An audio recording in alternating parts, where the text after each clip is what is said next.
Hi, my name is Susie, and I donated my kidney to my brother Carl. It was hard to watch my brother on dialysis. His kidney started to deteriorate when he was in his early 20s, right after he got married. And I was 16 at the time, and they didn't even want to test me because I was younger and I had mono. I just recently had mono. He did get a kidney, and that lasted 23 years, and we were very, very grateful. But then that kidney started to fail as well. And then he had to go back on dialysis, and I knew that he couldn't do that again. So I just immediately wanted to be tested, and I was compatible. And so there was, to me, no question. I was going to give him my kidney. And it never occurred to me not to. It's just something I always just felt called to do. When I started doing the research, I think the two things I found most surprising is, one, how much support is out there, and two, that is now being done by laparoscopy. So it wasn't as invasive as it had been in the past. Different resources were very helpful. The American Kidney Foundation, the National Kidney Foundation, and just researching. And the medical personnel from my brother's team were always there to answer questions, and I was grateful for that. I had financial questions, but I soon found out that everything was taken care of by my brother's insurance, and I also had some coverage with my insurance, and found a lot of research for flight for grants from the National Kidney Foundation, and that helped me with my flights because I was on the East Coast and my brother was on the West Coast, and the operation was going to be on the West Coast.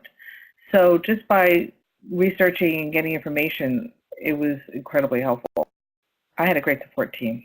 I had a very good friend of mine who lived out in California, who agreed to look after me after the surgery. My parents were very supportive, my friends, my work. I was very lucky my employers really backed me up and had no problem with me taking the time that I needed. And I was very active with the church and had a lot of support from my church family as well. So just being surrounded by people who were there for me, even just to talk to, or just to comfort me, or reassure me everything would be fine. The operation took a little longer than they had expected. It was only I think supposed to be about 5 hours, and it was 7 to 9 hours.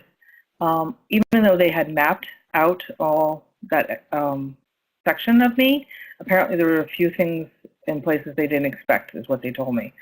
I was on total, I think I was in the hospital for 3 to 4 days, and I had wonderful care. The best moment after surgery was I had a fabulous nurse.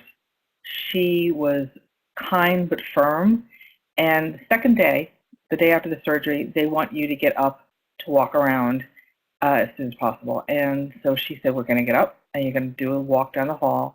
And I said, sure. So I sat up, and as soon as I started getting up, I was in pain. And I went to sit back down, and she said, no, just do it.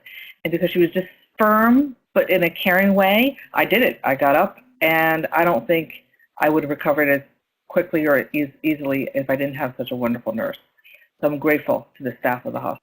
I was fortunate to have a good support system surrounding me because I had somebody at home looking after my cat, and I am a somewhat organized person, so I had everything arranged so that it wasn't really a problem. It just was more of a vacation, to be honest with you, from work. It was a little on the painful side of a vacation, but it was no different than if I had taken a vacation the few weeks that it took to be able to donate the kidney. I was able to go back to work about 2.5 weeks after the surgery. I did do part-time for the first few days. I was fine, but I just found myself getting tired easily.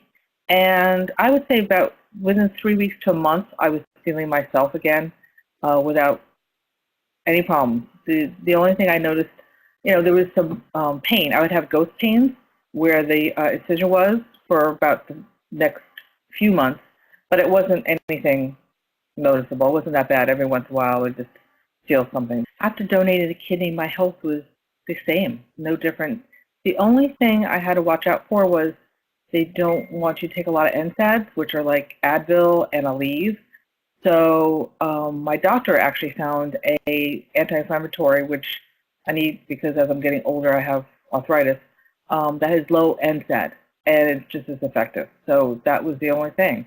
Otherwise, my creatinine levels are different. So if you do have to have blood work, you just have to know that with one kidney, your levels, your numbers are going to be different than if you have two kidneys. But my health is perfectly fine after the surgery. When I share my story that I gave a kidney to my brother, people often comment that how wonderful it is and all these things. And to be honest with you, I don't feel like I did anything special.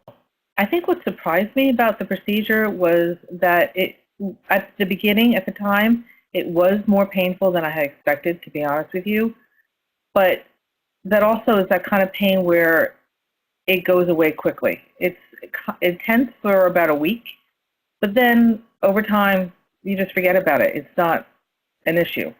Looking back now, I think the best part about donating kidney is just being able to do it. I was just grateful that I was compatible and I was able to give life to my brother. It has brought us closer together.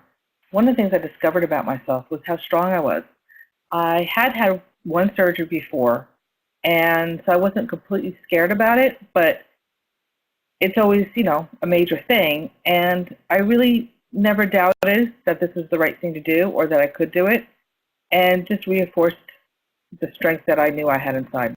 The best advice I can give someone who is considering being a living donor is to do your research, uh, try to be organized, and take notes. I had a big notebook that I wrote everything down, I had all my paperwork in, and it definitely helped make the process for me a lot easier.